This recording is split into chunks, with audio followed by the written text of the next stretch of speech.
चौथी दुनिया के इंटरनेट टीवी में आपका स्वागत है। जनतंत्र यात्रा आगे बढ़ रही है उसी जोश और उसी जज्बे के साथ।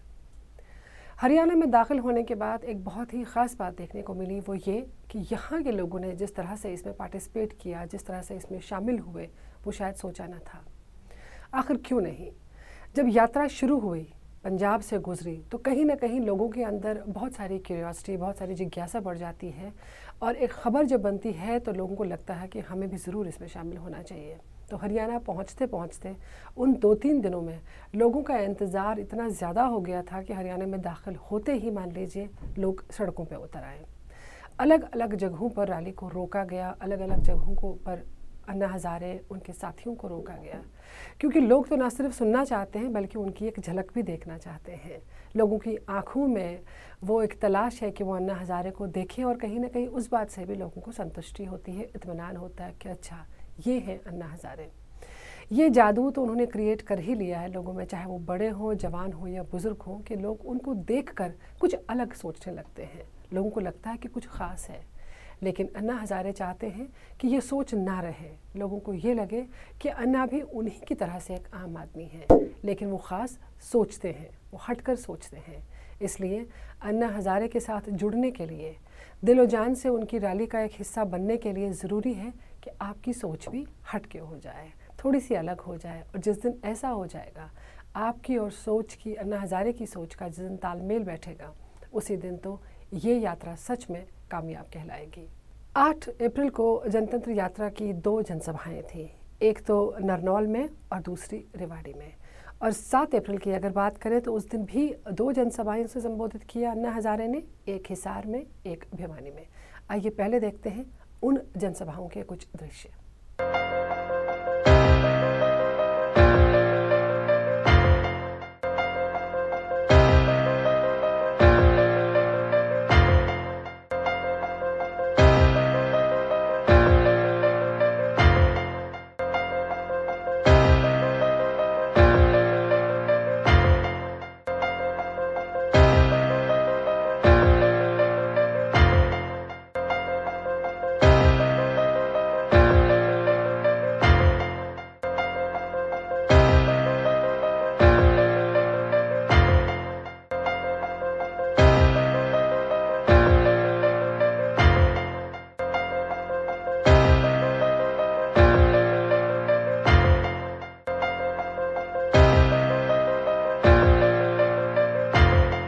सभा से संबोधित करते हुए अन्ना हज़ारे ने क्या कहा, आइए सुनते हैं। बंद कर चले जाते। ऐसे राजनीति में बहुत से लोगों को ऐसा लगता है कि स्मशान में जाते समय भी चेयर में बैठकर ही जाना चाहिए, इतने इसके कारण में देश की हालत बन गई। मेरे कहने का मतलब पहला दोष है पार्टियों का। जैसे हिंदू आदमी मर जाता है तो 4 लोग उसको कंधे पर उठा कर ले जाते हैं। मुस्लिम है कि स्मशान भूमि में जाने तक चेयर में बैठकर जाना चाहिए, इतने चेयर। सभा में लोगों के सामने जब मंच पर आए जनरल वी.के. सिंह, तो क्या था उनके पास कहने को, आइए सुनते हैं। चलिए, वो शुरुआत छोटी होगी लेकिन वो बढ़कर इतनी हो जाएगी कि हम भ्रष्टाचार को कम कर सकते। बहुत जरूरी है कम करना। ये जितने घोटाले हो रहे हैं, ये आपके पैसे के घोटाले। फिर क्यों उनके दाम के अंदर हमारे दाम में फर्क है? भ्रष्टाचार। अगर सरकार चाहे, जो 40 रुपए का इसके ऊपर टैक्स है। अखबार और टेलीविज़न भले ही इस खबर को कवर ना कर रहा हो, लेकिन उसके बावजूद ये खबर इस वक्त पूरी दुनिया में चर्चा में है। सब लोग इसके बारे में जानना चाहते हैं और सब लोग अलग अलग वेबसाइट्स पर जाकर खबर ले ही लेते हैं। चौथी दुनिया भी कोशिश कर रही है कि आपको इस यात्रा के साथ जोड़े रखें। वैसे ऐसे मिशन तो काफ़ी सारे लोग ले लेते हैं ज़िंदगी में कभी ना कभी, लेकिन वो हार कर कभी थक जाते हैं। अन्ना हज़ारे का जो मिशन है, इसमें कुछ और लोग भी हैं जो अपना योगदान दे रहे हैं। चाहे हम लोग बाबा रामदेव की बात करें, चाहे हम लोग केजरीवाल की बात करें, वो भी कोशिश कर रहे हैं अपनी लेवल पर अपना एफर्ट डालकर कि अगर कुछ लोग उन्हें सुने और समझें तो शायद ये तीनों लोग अपनी अपनी जगह पर अपने अपने मिशन को आगे लेके जा सकते हैं, जिससे आम आदमी को फ़ायदा मिल सकता है। तीनों ही चाहते हैं कि कहीं पर पॉलिटिक्स ना हो, कहीं पर कोई खुदगर्जी ना हो, सिर्फ और सिर्फ वो संदेश दिया जाए जिसको लोग समझें और लोग अपनी सोच में बदलाव लाएं। हम जो व्यवस्था परिवर्तन की बात करते हैं वो तब हो सकता है जब हम पहले अपने आप को बदलेंगे। हर चेंज अपने आप से शुरू होती है।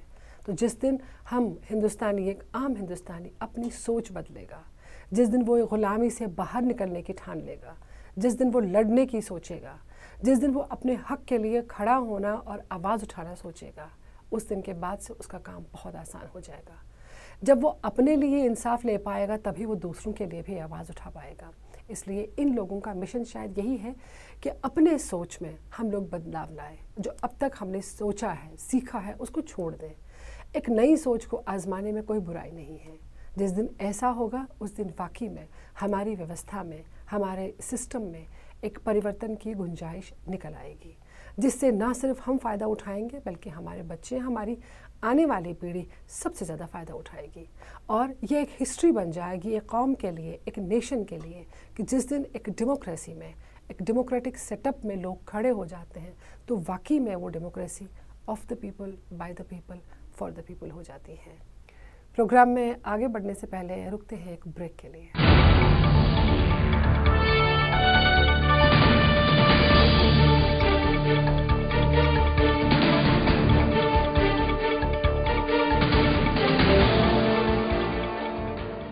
ब्रेक के बाद प्रोग्राम में फिर एक बार आपका स्वागत है।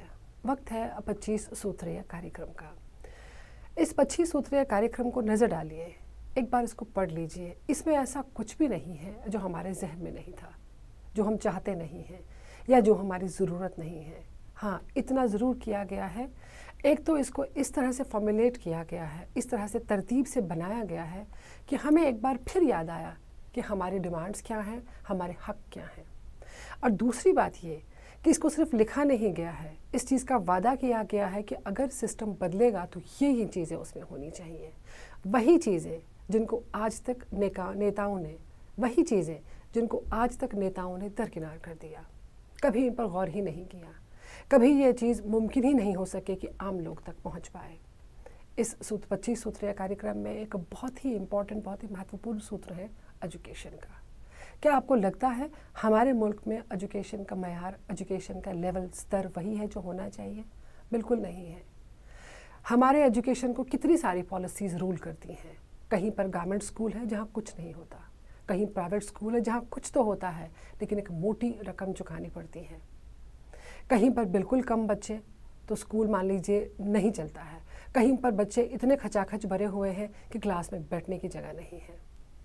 कहीं पर यह सोचकर एजुकेशन नहीं दी जाती है कि ये मुसलमान है, कहीं पर यह सोचकर नहीं दी जाती है कि ये लड़की है, कहीं पर यह सोचकर नहीं दी जाती है कि आगे चलकर रिजर्वेशन मांगेगा, और कहीं पर कुछ और। कुछ स्कूल बहुत ही मॉडर्न तो कुछ स्कूल बहुत बैकवर्ड। कहीं एजुकेशन पहुंच ही नहीं पा रही है। यानी कास्ट या रीजन की जितनी भी बाउंड्रीज़ हैं हमारे एजुकेशन में वो सारी पाई जाती हैं। कहीं पर गरीब बच्चा है जिसको एजुकेशन नहीं मिल पाती, कहीं पर फिज़िकली चैलेंज्ड कोई है उसके लिए कोई स्कूल नहीं है, कहीं पर स्कॉलरशिप्स हैं जो डिस्ट्रीब्यूट ही नहीं होती हैं, और कहीं पर तो बच्चे हैं, टीचर नहीं है। कुछ स्कूल में टीचर हैं तो बच्चे नहीं हैं। बड़ा अजीब और गरीब सिनेरियो है हमारे एजुकेशन सिस्टम का। इम्तहानात की अगर बात करिए तो देखिए क्या होता है, पता ही नहीं चलता पेपर कहाँ से आ रहे हैं, कैसे चेक हो रहे हैं। कोई किसी लैंग्वेज को जानने वाला है तो वो पेपर लिखता किसी और लैंग्वेज में है। एक क्योस है, सिस्टम में कोई भी चीज़ नहीं है। इसी एजुकेशन को कैसे रिफॉर्म करना है, जो सही मीनिंग है एजुकेशन के, जो सही मानी है। हम तो लिटरेसी के पीछे पड़े हुए हैं, हम एजुकेशन के पीछे नहीं पड़े हुए हैं।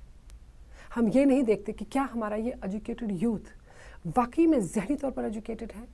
और मान लीजिए अगर वो लिटरेट भी है तो नौकरी कहाँ है उसके पास, उसकी एजुकेशन का मतलब क्या है? फिर कुछ भी नहीं है उसके लिए। ये जो वास्ट डिफरेंस है एजुकेशन लिटरेसी का, हम लोग ये भी तो नहीं पूरा कर पाए। एजुकेशन की मानी तो दूर की बात है। अन्ना हज़ारे के इस प्रोग्राम में एजुकेशन का सही एसेंस, सही मतलब क्या है, वो लोगों तक वो पहुंचाना चाहते हैं। भले हम उसको करियर के साथ, जॉब के साथ जोड़ना चाहें, वो भी सही है, लेकिन उसका भी एक तरीका है। और वो कोशिश करेंगे कि इस 25 सूत्रीय प्रोग्राम में आम लोगों तक ये चीज़ पहुंच पाए और वो समझ सकें कि सही मानों में एक एजुकेटेड नेशन, एक एजुकेटेड इंडिविजुअल, एक रिस्पॉन्सिबल सिटीज़न बनने के लिए उसको किस चीज़ की ज़रूरत है। जी, प्रोग्राम में वक्त है आपके फीडबैक का। बार बार हम यही आपसे कहते आ रहे हैं, गुजारिश कर रहे हैं कि ये 25 सूत्रीय कार्यक्रम सुनकर या अन्ना हज़ारे के प्रोग्राम में किसी भी जनसभा में अगर आप उसको सुनते हैं, आपको क्या लगता है कहाँ पर कोई कमी है, हम तक वो लिख भेजिए। मुतासिर अगर आप कहीं पर होते हैं, इम्प्रेस अगर आप कहीं पर होते हैं, हमें वो भी लिख भेजिए कि क्यों हुए, कौन सी बात आपको अच्छी लगी। और अन्ना हज़ारे के किसी भी भाषण में कोई ख़ास नारा, कोई ख़ास वर्ड, कोई ख़ास लाइन जो आप हमें पहुंचाना चाहते हैं ज़रूर भेज दीजिए। साथ ही साथ कोई ऑडियो वीडियो क्लिप हो वो भी हम तक आ सकती है। प्रोग्राम के आखिर में आप देखेंगे हमारा ईमेल आईडी, आप जो चाहें अन्ना हज़ारे या जनतंत्र यात्रा से जुड़ी कोई भी इन्फॉर्मेशन आपके पास हो, आप वो हम तक पहुंचा सकते हैं। तो चलिए, आप देखते रहिए चौथी दुनिया का इंटरनेट टीवी और तैयार हो जाइए हमारे साथ प्रोग्राम में हिस्सा लेने का। अपनी हिस्सेदारी और जिम्मेदारी को आगे ले आइए।